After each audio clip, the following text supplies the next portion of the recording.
Welcome back, everyone. It's here. And today I've got some r/BestOf for you all. As per usual, I'll be reading you the posts, giving you my opinions, and I hope you do the same down in the comments below. And without further ado, let's jump right into it.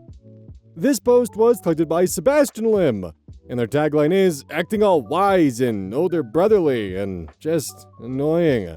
The original OP is Throw RA Sonata Spirit, originally posted to r/relationship advice, July 26th, 2026. One of my 33 female best friends, 31 female, of 20 years made a move on my boyfriend, 36 male. How would you handle this? For some context, my best friend, I'll call her L, was recently cheated on by her long-term boyfriend. They had been living together, but since the lease was under her ex's name, she's the one who moved out. She asked if she could stay at my place while she figures things out. I live alone, and I'm rarely home because I spend most of the week at my boyfriend's place. So I told her she was welcome to stay. I work from home 3 days a week and go into the office on Thursdays and Fridays. Since my boyfriend lives almost 2 hours from home, I usually stay at my own place the night before my office days to make the commute easier. During those nights, I'd spend time with Elle and check in on how she was doing. One day she told me she was getting lonely staying there by herself and asked if I could spend the weekend with her. I really wanted to support her, but I also wanted to spend time with my boyfriend. So I suggested she come stay with us for the weekend instead. I asked my boyfriend first, and he had no problem with it. Saturday morning, the three of us were relaxing at my boyfriend's house, binge-watching a TV show. I suddenly craved bubble tea and asked if they wanted to come with me. The shop was only a few minutes away. They were both comfortable on the couch and said they didn't feel like going out. My boyfriend suggested I just order delivery, but I wanted an excuse to get outside and enjoy the sunshine, so I went by myself. I was gone for maybe 30 minutes. When I got back, my boyfriend was standing in the kitchen making coffee while still watching the show from there. Elle was nowhere to be seen. I asked where she was and jokingly asked why he was making coffee when I had just brought back bubble tea. He told me she had gone upstairs to the guest room. As I reached for my phone to call her down, he stopped me and said, "Before you do, I need to tell you something." He explained that while I was gone, Elle noticed something on his shoulder, dust or lint, and brushed it off. He didn't think anything of it because it seemed harmless. Then, without warning, she leaned in and kissed him on the cheek, close enough that it was almost on his lips. He immediately pulled away and gently pushed her back, completely caught off guard. He said he didn't even know why, but he walked into the kitchen and started making coffee, even though he didn't actually want one. I think he was just trying to process what had happened. According to him, Elle immediately apologized and said she didn't know what had come over her before going upstairs. It felt like someone had pulled the floor out from under me. I couldn't even think of a response. I trust my boyfriend completely. In all our times together, he's never given me a reason to question his honesty. So I never questioned what he was telling me. I was devastated. Not because of him, but because of my best friend. I honestly never imagined she would do something like this. Oddly enough, I wasn't even angry at first. I was just confused. Why would she do something like this after what had happened to her? I told my boyfriend I was going upstairs to check on Elle. He asked me to go easy on her because she was already in a terrible emotional state after everything she'd been through. I knocked on the guest room door and tried to sound cheerful. "Bubble tea delivery for my best friend." Instead of answering, I heard sobbing. When I walked in, she was sitting on the bed, crying. She looked completely broken. Seeing her like that made it hard to stay angry. I couldn't stop thinking about what she'd done, but I also couldn't ignore how devastated she looked. I decided not to confront her immediately. Instead, I comforted her. I told her everything would be okay and that her ex didn't deserve her. She cried even harder. After a few moments, she admitted everything without me saying a single word. She confessed exactly what my boyfriend had already told me. She said she didn't know what came over her. She wasn't thinking clearly. For a moment, she wasn't seeing my boyfriend as my boyfriend. In her words, she saw someone else and acted on impulse before reality hit her. I still don't fully understand what she meant by that. She said she immediately realized what she'd done after my boyfriend pushed her away, and she was deeply ashamed and embarrassed. She kept apologizing. My closest friend group consists of just 4 women, including Elle. I don't want to tell the other 2 yet because I don't want to damage Elle's reputation if this is something we can work through privately, so I'm looking for outside perspectives. Oh, and one last detail. Later that night, I remembered our living room camera. Even though I fully believed my boyfriend, I still watched the footage to see exactly what happened. His story checks out. Now I'm wondering, if I trusted him completely, why did I still feel the need to check the footage? Does that mean I subconsciously doubted him, or was I just trying to process something that felt impossible to believe? I'm grieving the loss of trust in a 20-year friendship. Is this something you could ever forgive, or is this friendship over? What would you do in my situation?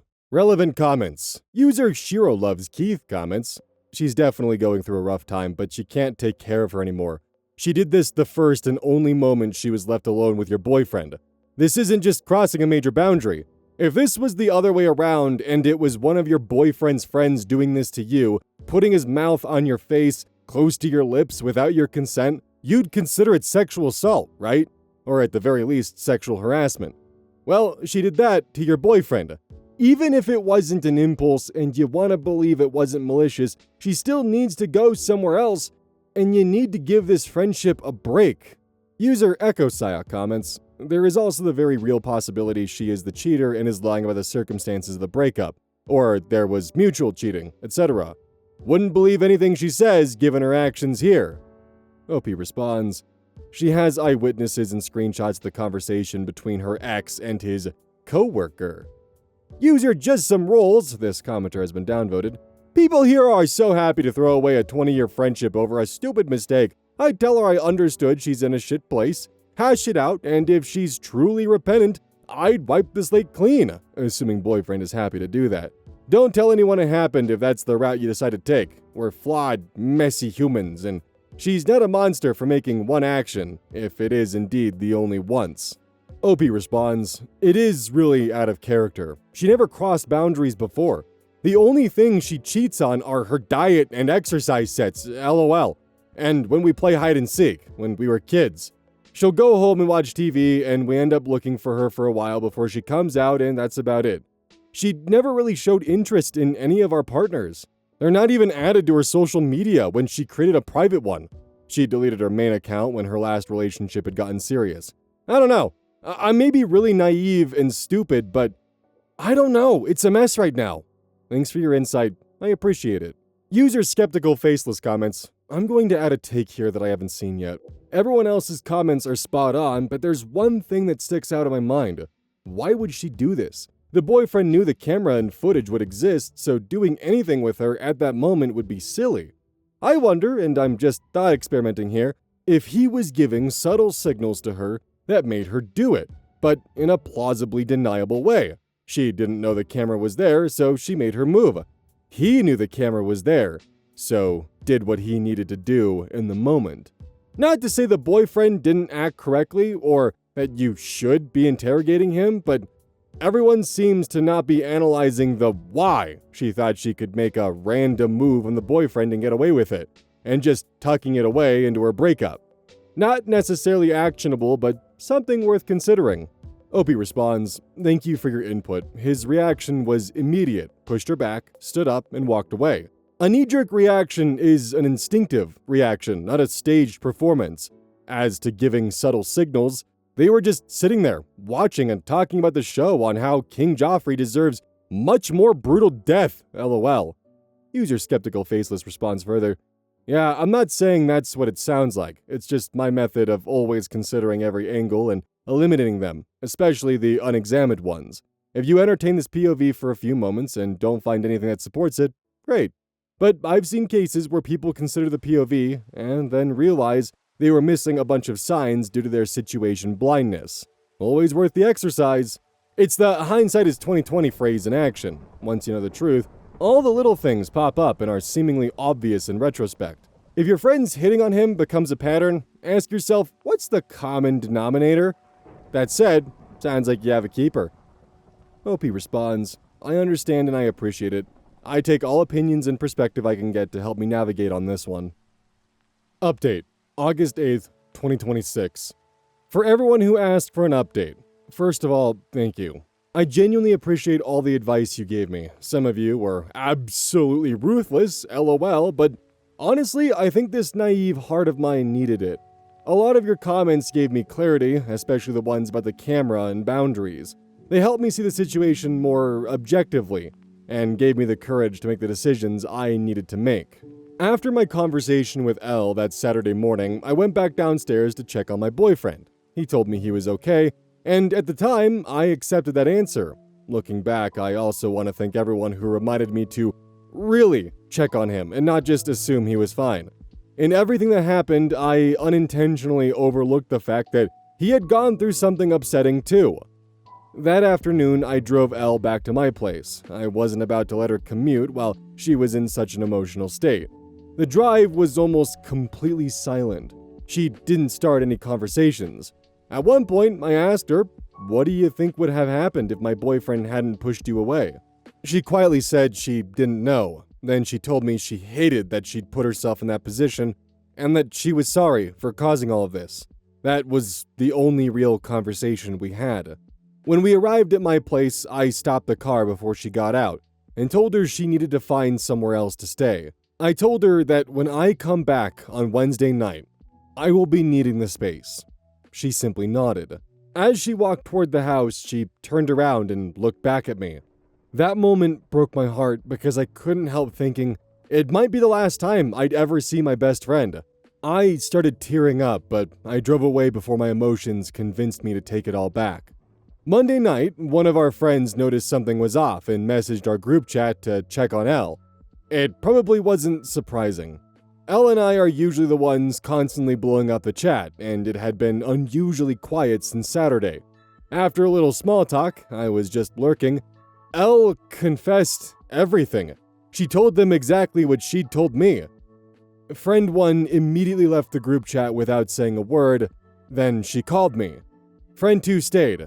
She tried to mediate and later messaged me privately. She said she's sorry for everything that had happened and said she needed to stay with Elle because friend 1 had already made her position clear. I told friend 2 that I thought staying with Elle was the right thing to do.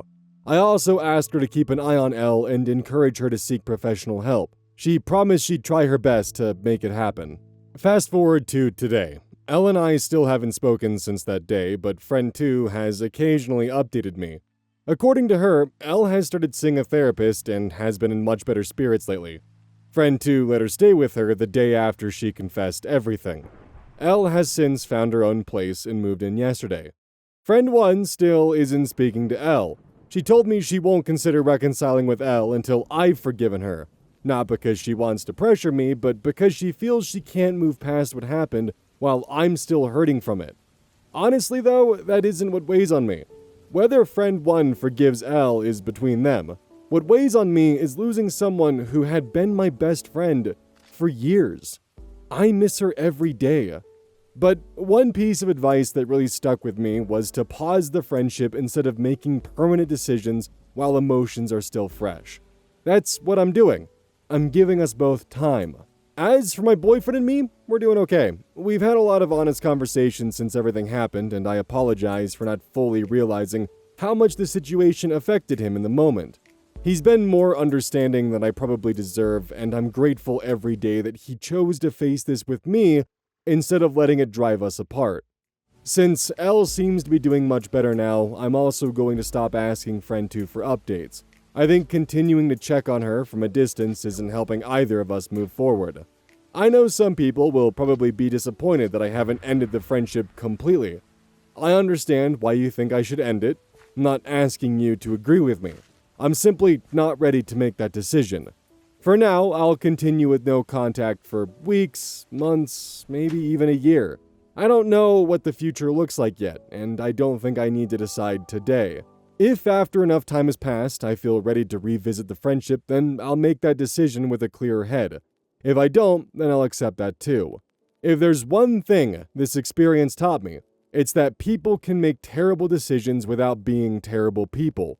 That doesn't make those decisions okay, and it doesn't mean there shouldn't be consequences. At the same time, loving someone doesn't mean protecting them from the consequences of what they've done. Sometimes the kindest thing you can do for them and yourself is to step away. I also learned that good intentions don't replace healthy boundaries. I kept thinking that because I trusted both of them, everything would be fine. I know now that trust doesn't mean assuming everything will be fine. It also means having boundaries that protect the relationships and people you care about. As one commenter pointed out, I could have avoided putting everyone in that situation by simply spending that weekend at my place with Elle instead of bringing her to my boyfriend's house. That was a poor judgment call and I can't change that decision now, but I can learn from it. Again, thank you to everyone who took the time to offer thoughtful, honest, and sometimes brutally truthful advice. It genuinely helped me more than you know. I hope none of you ever have to experience something like this, and for those who have been through similar heartbreak, I truly hope you found or will find the peace and healing you deserve. Relevant comments, wizards and warriors. You don't need to end the friendship. Like I said in the first post, I truly believe her head was fucked up and she made a genuine mistake. Everyone came clean right away, and there was real I fucked up energy. She's getting help and it didn't get out of hand, even though it shouldn't have happened in the first place. I really think you can forgive her and have your friend back if your other half is okay with it. It's been overlooked, but he is the real victim here and a stand-up guy. Also, your one friend is true ride or die. Opie responds, my boyfriend and I had a real open conversation about this. He told me he's okay with whatever I decide, but I want to be more mindful not to overlook his feelings like I did before. If the time comes, I'll ask him how he feels again. If he still leaves it up to me, I'll decide. If he no longer feels good about revisiting the friendship, then that's that. Also, your one friend is true ride or die. Elle was this until she did what she did. User the unpolitical comments. Amazing how quickly Elle was able to find her own place. Elle is someone who has zero impulse control. I don't know how you'd ever be able to trust her again if or when you decide to rekindle the relationship. The trust has been broken, and that's incredibly difficult to rebuild. Right now, I think you're grieving the loss of a relationship that you invested your whole heart in and believe was built on trust.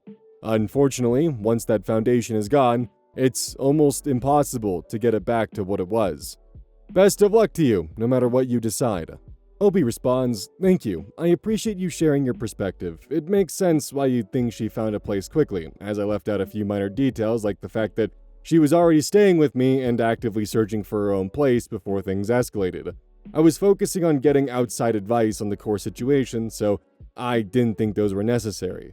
But I appreciate your feedback regardless. It's always nice seeing an OP who's level-headed and willing to approach something with more nuance in a situation.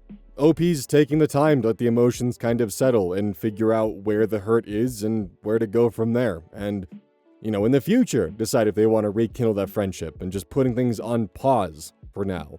While in the meantime, it's actually interesting and telling that Elle was upfront about what had happened, didn't try to sugarcoat it, didn't try to hide it, and even willingly told some of her friends at the risk of losing those friends. We don't know where Elle's emotional state was, but I can't imagine it was very good. It definitely doesn't excuse what she did, but if it was just a momentary lapse of judgment and just some kind of weird instinctual motion that she wasn't really thinking about, or it just kind of came over her and happened, the fact that she's being this upfront about it and owning her mistake as quickly as she is does speak to the fact that there might be some truth to that. In the end, I hope both of them are able to find themselves in a better emotional place moving forward. Whether or not they end up unpausing the friendship is up to them, but Elle certainly needs to get her feet back on the ground and find the direction she needs to move in, and OP just needs to continue moving forward and being pretty emotionally grounded with what she's doing. This post was clicked by Joy Subtraction, and their tagline is, I will never jeopardize the beans. The original OP is this idea good? I don't know. Originally posted to r/am_I_the_asshole weddings. Posted January 25th, 2026. Content warning for references to assault and non-consensual porn. My parents, male, female, late 60s, don't want to come to my wedding, 27 female, if my brother, 26 male, can't come. My brother and I are 9 years apart and we were never close. I never really understood why, but my parents would always say we'd get closer as we got older. That never happened. I have no memories of him at all from my childhood, and every time I'm forced to interact with him now as an adult, he's a total asshole. He'll gaslight me, never apologize, even when he's clearly in the wrong, and my parents just wave off his behavior as a personality quirk. A couple years ago, his now ex-partner of over 10 years accused him of sexual assault in filming her and other women having sex with him without her consent. These accusations horrified me. She was part of our family for most of my life, and while we weren't close, she always was very sweet and kind to me. Unlike him. The civil suit is still ongoing between them as far as I know. I am having an extremely intimate wedding of 35 guests. I did invite my brother, but he never RSVP'd. When I told my parents he never RSVP'd, it was now nearly 2 months past the deadline, they reached out to him, and he reached out to me. He blamed me for him not RSVPing, said the process had been too confusing, even though he never reached out with questions and every other guest managed to RSVP just fine. And he demanded a +1 for his girlfriend of 6 months, who is over 10 years younger than him, and 3 months pregnant, apparently. I put my foot down and said no, I don't want him there. My friends know how uncomfortable he makes me, and initially my parents said, while they were sad, they would ultimately respect my choice. Now, with about 2 months until my wedding, they've changed their minds. They won't come unless he does. I'm heartbroken.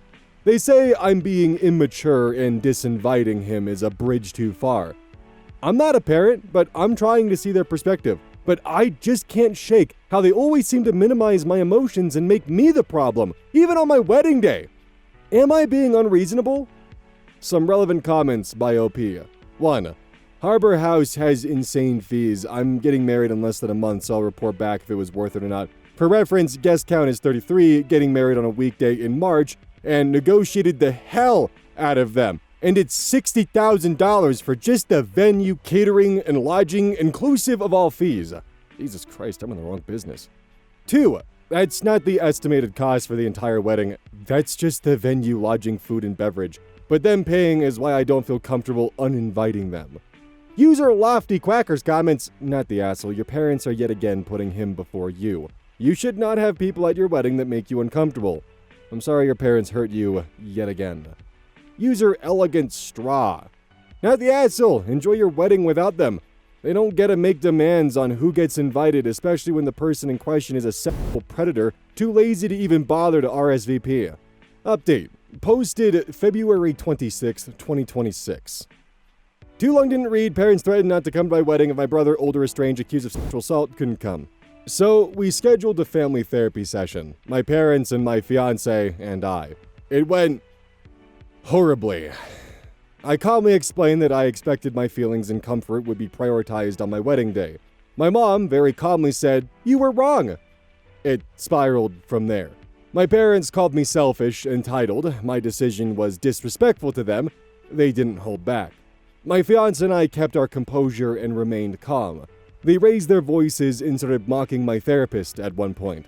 My mom even said my attention to all the little wedding details didn't bode well for my marriage. Honestly, this comment sticks with me the most. I am extremely detail-oriented. It's one of the things I love about myself. It's something important for my job, and it's important for all my hobbies. So it felt extremely personal. After the therapy session, I texted every single member of my extended family who is coming to the wedding and let them know that my parents may not be coming to my wedding and the reason why. The outpouring of support I received was overwhelming and touched my heart. They assured me they were coming to my wedding for my fiancé and I, not my parents or brother.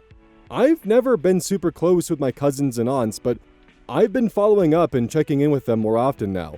About a week later, my mom called me and said they decided they wanted to come.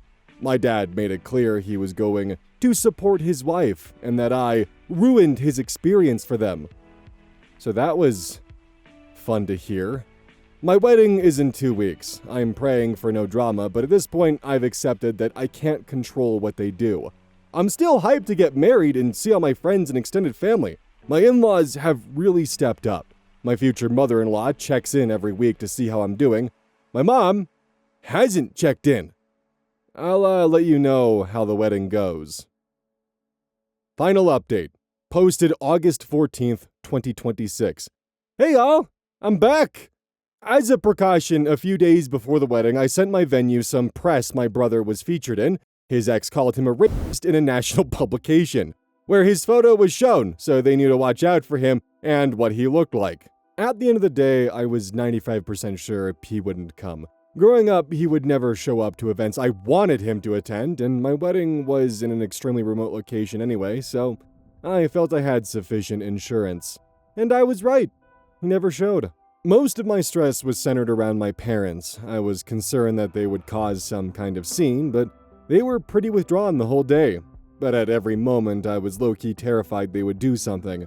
When I finally took my wedding dress off, I was covered in hives, so that was fun. But honestly, looking at the pictures of the day, I looked happy and relaxed. I absolutely love our pictures. Every vendor did a phenomenal job, and I look back with mostly fond memories. Where my parents and I stand now. Weird. Before the wedding, I honestly would have thought they were my best friends. I felt like I could tell them anything. Therapy didn't last long, but in our final session, I let my mom know that I felt like fundamentally they treated my brother and I very differently.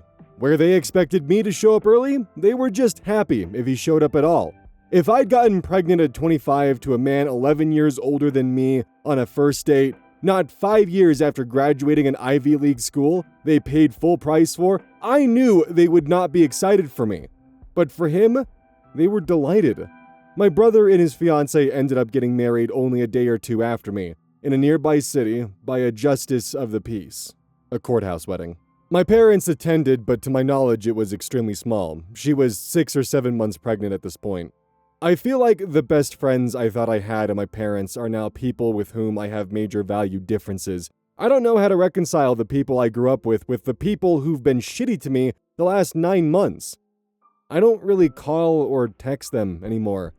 Maybe that'll change, I don't know. And about the money. A lot of people called out the cost of my wedding, how my parents paid, therefore could call the shots, etc. I'll be honest, my parents are very wealthy, like low 8 figures net worth. The amount they paid for my wedding literally meant nothing financially to them. Beyond this, I often wrestled with the concept that they paid, therefore it was their party. But that concept is so gross to me. If I threw my friend a birthday party, it would be so shitty of me to invite someone they had a horrible relationship with, even if I paid for every single thing. I would never do that to a friend. I said as much to my parents. I underscored that if I had known my wedding budget hinged on my brother's attendance, I would never have accepted a dime.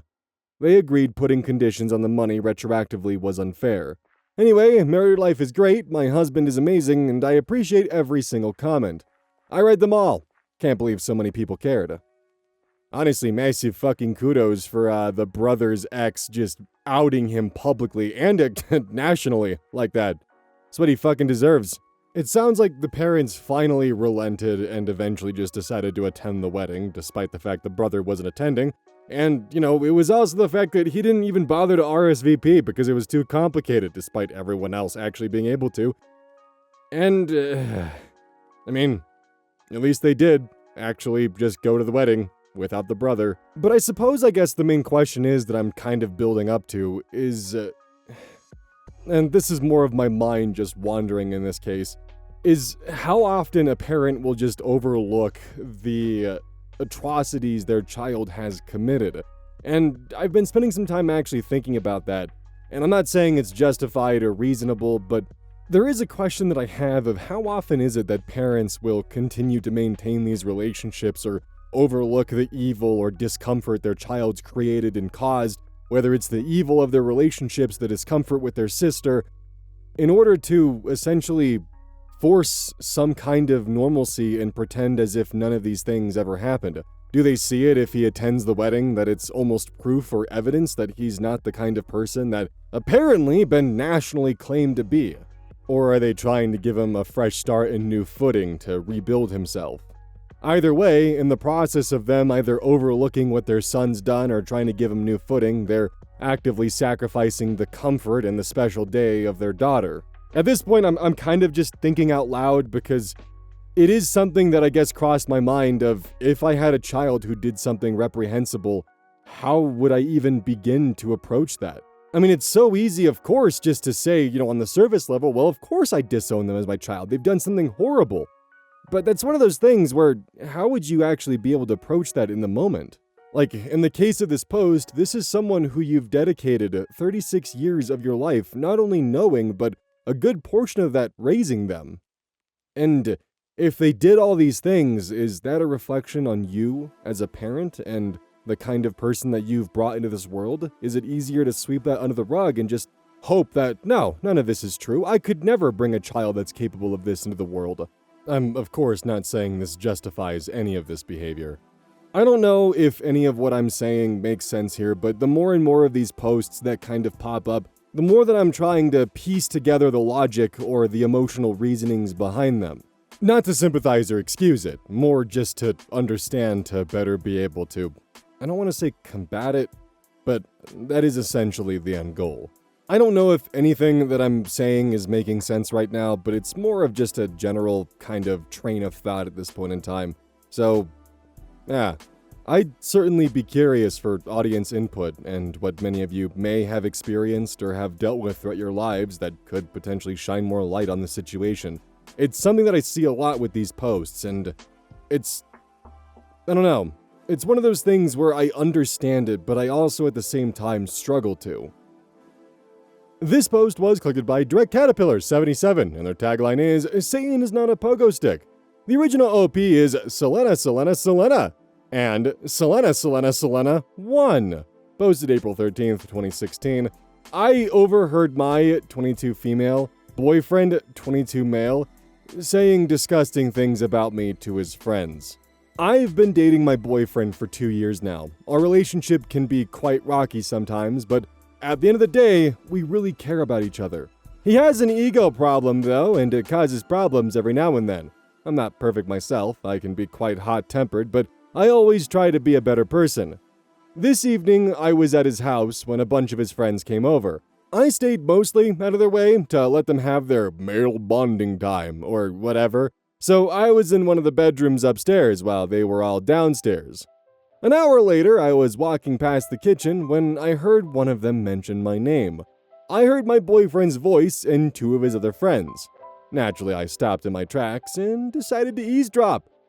I was truly disgusted at what my boyfriend was saying. He was telling them about our sex life and my behavior in the bedroom in graphic detail. He said that Latinas are fucking crazy and that's why they're so wild in bed. I'm Afro-Brazilian. He put a lot of emphasis on my race, which disgusted me. I thought he was gonna stop there, but he didn't. He spoke of me like I'm some kind of object he plays around with. He even told them that he intentionally pisses me off sometimes because the sex is better when I'm angry at him. I'm a very, very private person. I never talk about my sex life or even relationships. I hate the fact that he told them this because I feel embarrassed and objectified. More importantly, I'm really shocked at how much emphasis he put on my ethnic background. By the way, he's Italian American. I avoided him for most of the day and he asked me what's wrong. I told him that we'll talk about it later since I need to gather my thoughts. What should I say to him? Too long didn't read. Boyfriend told his friends very intimate details about our sex life. He sounded extremely douchey and spoke of me like an object. Is there anything reasonable I can do? Relevant comments. Fem0879, quoting OP. He even told him that he intentionally pisses me off sometimes because the sex is better when I'm angry at him. Yeah, no, that's probably why your relationship has been rocky. He's a tool. OP responds. I thought he was just a very argumentative person. When I heard that, it all made sense. Ugh. User Rimjob Cleopatra comments. If he has any intimate photos of you, be sure to delete them completely if you can. OP responds. He would never send those pics to anyone. He's not even a fan of me posting selfies on social media unless we're in a pic together. User, yes, I left his ass, 2398 comments. Oh, sure he would. If you break up with him, he will do it to punish you. This is what shitty people do, and he's a shitty person. Time to reconcile that with who you thought he was. Update, April 18th, 2016, 5 days later. Original post, which was removed. I didn't have time to make an update till now, but here it goes. In the original post, a lot of people suggested that I should delete my pics off his phone because he can't be trusted. At first, this didn't cross my mind. I admit that I was extremely naive and clueless. I'm thanking you guys for slapping some sense into me. This whole thing took a very different turn, to say the least. He was taking a shower and I checked his phone for the nudes. I deleted them all. Then, I thought that I should check his WhatsApp to see if he sent anything to his friends or anyone else. I really thought this wasn't necessary, but did it anyway just because y'all made me so paranoid. And thank God I did! He has several group chats and I checked the media history on them. He doesn't post the nudes I sent him, he posts the pics he takes of me. He randomly takes pics of me during the day, me working out or getting changed, but I didn't know he sends a lot of these pics to his friends. The latest one he posted on the group chat only a few days ago was of me sleeping naked on his bed. It wasn't a frontal photo, my back was actually facing the camera, but it was still exposing. I was horrified and my heart sank. I have never felt so betrayed and used in my life. The way he talks about me in those group chats is disgusting as well. And yes, he did send my nudes to his best friend. It's weird because he's very possessive, so I didn't expect him to do that at all. I just felt humiliated and used. When he came back, I told him that I overheard everything that night, and that I was disgusted at how disrespectful he was. He laughed and said, "Oh shit," and covered his face with his hand in "she's gonna kill me" way. Clearly, none of this was serious to him at all. He started kissing and touching me. He always does this when he knows he fucked up. And I told him to stop and listen. I told him that I know he sends private pics of me to his friends on WhatsApp and that I basically lost all trust in him. He accused me of being sensitive and being nosy, and said that what he's done is totally normal and a guy thing. Fuck you, dude. I also asked him why he's so obsessed with my ethnicity, and he literally had no valid defense whatsoever. We argued, but he was too stubborn to even empathize with me. I told him it's over. When he realized that I dumped him, he said that I can't break up with him. LOL. At one point, he even said, "People know we're together. You're not gonna dump me and start fucking other guys." That's when I truly realized that he's got serious problems. I didn't stick around, so I just left him. He didn't put up a fight because he probably thought I'd come back to him. He started texting me as soon as I left the house, and at first I ignored it. However, the texts were getting more threatening as the hours went by, saying that he'll post my nudes on Twitter and other social media sites. He started sending me photos as proof. He even said he would send everything to the football/soccer club I work at, knowing that it would get me into a shitload of trouble and ruin my image. He's never threatened me like this before, which makes me think he realized that I genuinely dumped him. I warned him that I would go straight to the police if he did. He said, "I won't if you don't break up with me." What a manipulative psycho. I promised him that I wouldn't break up with him, and he told me to come over to talk it out. I went over to his house and forgave him. I asked him if he has any of my nudes/our videos on his laptop, and he said no, everything is on his phone. We made up, and he went to sleep. While he was asleep, I took his phone and deleted all the videos/pics he had and checked every single damn app for anything more. I spent a lot of time going through everything. I permanently deleted everything off iCloud and restored his phone. When I finally finished, I smashed it up and threw it in the toilet. Yup, smiley face, I have no regrets whatsoever. I pretty much did the same thing with his laptop. He lied about not having pics or videos on his laptop, and I had a gut feeling about this anyway. Fucking liar. I know my reaction is very childish and extreme, but I don't really care. I'm aware he might have pics I don't know about. I'm also aware that his friends have access to a lot of pictures, and I have no control over that. If there's anything I can do, please let me know. Anyway, he woke up later and started yelling at me as soon as he realized what happened. He called me all sorts of names, but I just found it really amusing, because I'm a crazy Latina, right? His grandfather heard the loud noise and started berating him, in Italian, for speaking to me that way, LOL. When he calmed down, he said that he forgives me, LOL. And I'm the crazy one, huh? By the way, his friends texted me a day later and asked me if I'm okay. I was confused and they clarified that my boyfriend told them he dumped me. Nice, huh? I'd like to thank you guys for your help. I previously didn't even consider checking his phone or laptop. I guess I just never expected him to pull that move. I know I'm very naive, but at least it's a lesson learned. Too long didn't read, deleted pics off boyfriend's phone, smashed up said phone and laptop, and dumped him twice within one day. Final comments. DRH Dez. From one loca Latina to another, you did the right thing. Frack that guy. Tell his friends to let you know if he posts any of your pictures or asks for them, and go to the police if he does. Lofi responds, already did.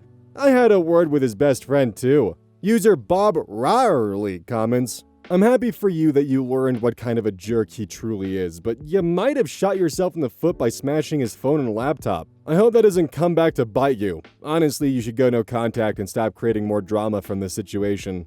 Opie responds, we haven't spoken or texted in a few days now, and I took all my stuff from his house. He knocked on my door yesterday, but I didn't open. User Hold the Olives comments, I think if he goes to the police to report the property damage, she'll have the texts from him that show his blackmail attempts. Not sure how the revenge porn laws work where Opie lives, but it's at least understandable that she'd want to be absolutely sure that her ex wouldn't be able to ruin her life. User Ditrastivere comments, yep, keep those texts, Opie. At worst, he might take you to small claims court, but then he'd have to explain to a judge why he was keeping and sending nude photos without your consent. Frankly, I don't think destroying the devices he was using to exploit and blackmail his girlfriend is even remotely morally equivalent to exploiting and blackmailing your girlfriend. I do wonder how it would have gone down if he tried to go to small claims court or something along those lines to try and get the value of those items back. And how well, or poorly, it would have gone for him when it was explained why those items were destroyed. I definitely do think that what he did would fall and constitute under the legal definition of blackmail. And while she might have to pay a couple $1,000s for the laptop and phone, is he really gonna gamble on 1 to 15 years in prison? And that's just for the blackmail.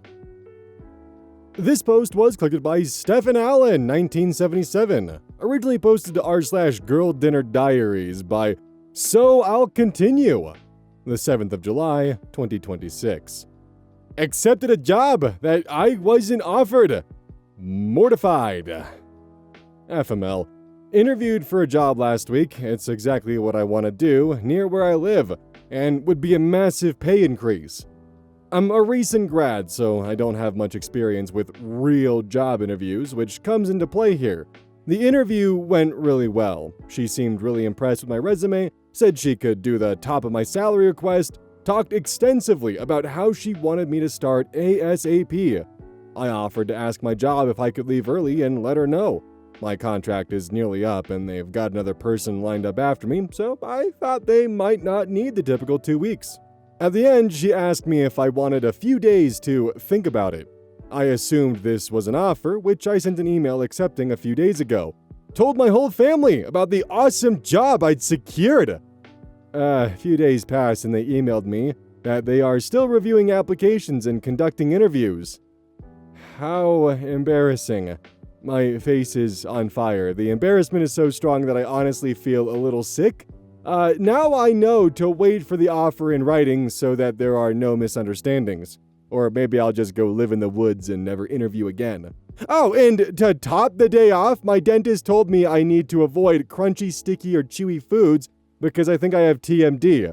Combined with my anti-inflammatory food limitations, that's just everything. She suggested steamed vegetables. So part of Girl Dinner Diaries is also posting your girl dinner, which is McDonald's cheeseburgers, fries, and nuggets because today sucked and I might as well feel shitty too. Comments. Old Session 6649. I'm sorry, but all of her comments truly made it sound like you got the job and was just pending an official offer letter or something similar. This sucks, and I'm sorry. It's not your fault. I hope you get something even better soon. User Mama Chonk comments. Recruiter of 20 years here, that sounds quite confusing. Nothing for you to be embarrassed about. Opie responds, God, hearing that it wasn't normal for a recruiter really means a lot.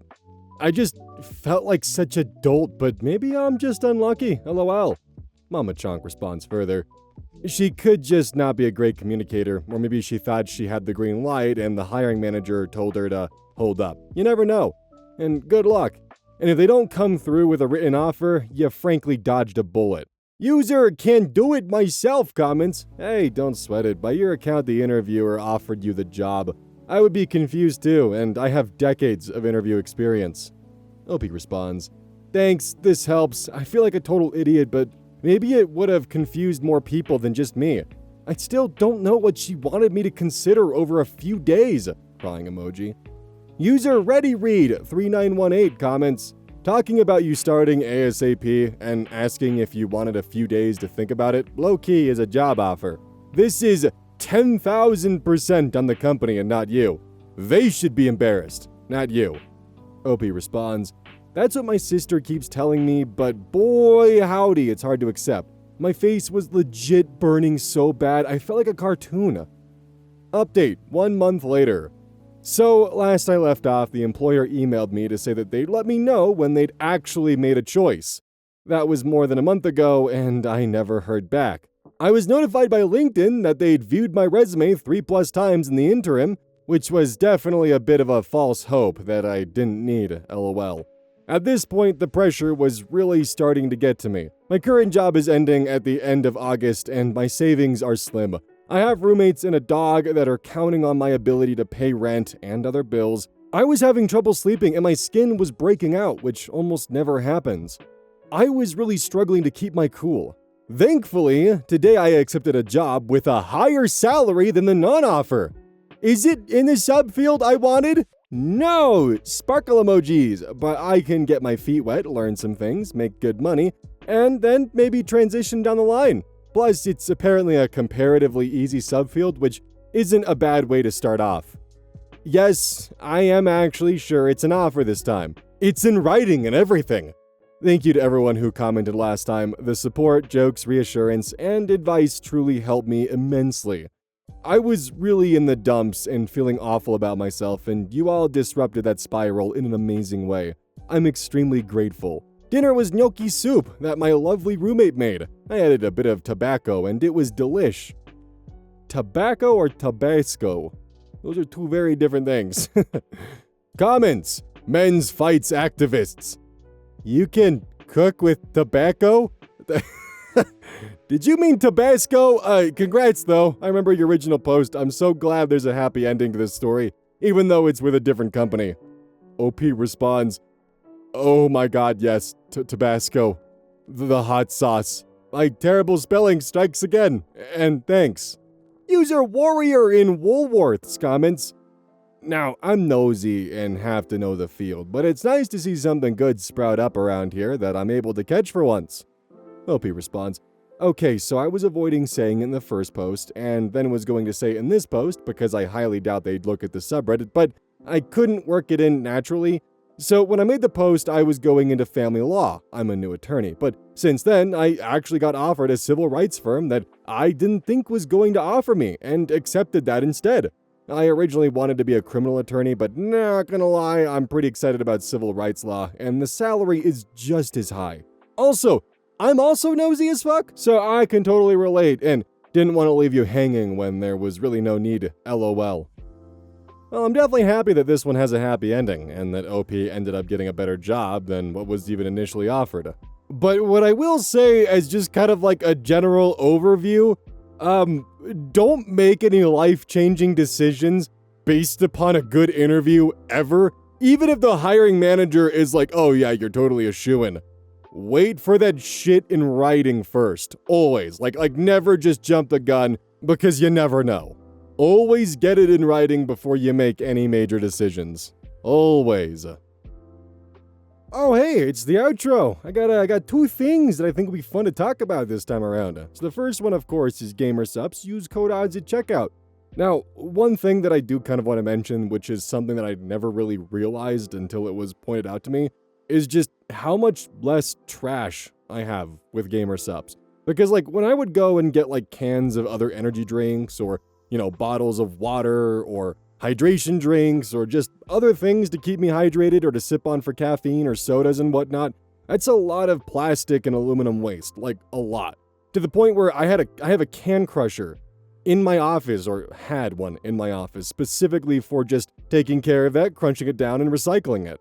But with gamer subs, because it's my own cup, my own water, the only waste there is just the tub after 100 servings. The only downside is I have to hand wash the cups, but honestly, doing a quick rinse and wash is far easier than running to the gas station or doing a bulk order of stuff from Amazon.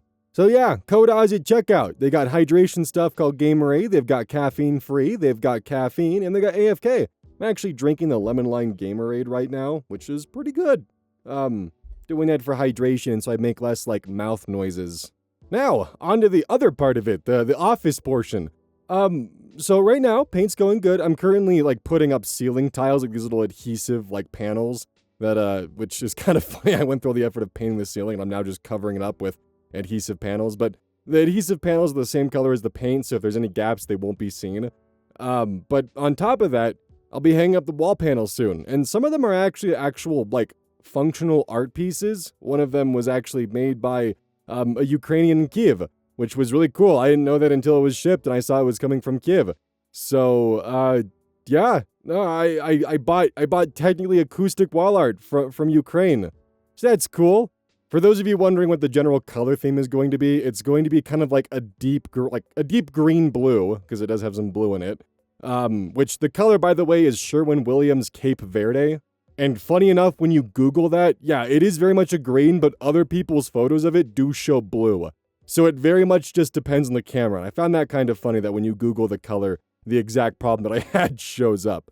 Then additionally, I'm going for like a nice dark oak for all the finishes, the desktops, the bass traps, some wall slats to kind of like give it some other acoustic properties. And then there's gonna just kind of be a like soft gunmetal brushed aluminum and for a lot of the hardware fixtures. It's just, I'm putting a lot of effort. It's actually a triad color scheme. I've put so much effort into making sure all of this matches, because a dark brown, or technically orange, goes well with a good green and a good purple. So all of them are put together. Look, I'm actually putting a lot of effort into this, and I'm very excited to see how it turns out. I've thought about getting some like RGB fantasy plants, but it is so goddamn hard finding ones that don't look horrible. So if you have any recommendations for things that are like essentially just like, fake plant decor that has like a dark fantasy vibe to it, please let me know, because I think that'd be very cool to have in addition. If you couldn't tell from the Minecraft backgrounds, I have a very specific aesthetic that I very much enjoy. Which, speaking of that, by the way, part of how I'm building this whole office setup is that there will be a main work TV in the background, the one that I will edit videos on. But the way that it's positioned, with it also being an OLED, is I will be able to have those Minecraft backgrounds on loop while streaming to further add to the full picture aesthetic. That's right, I am thinking through everything. I really hope this works out and doesn't turn out terrible, because it would break my heart if it did.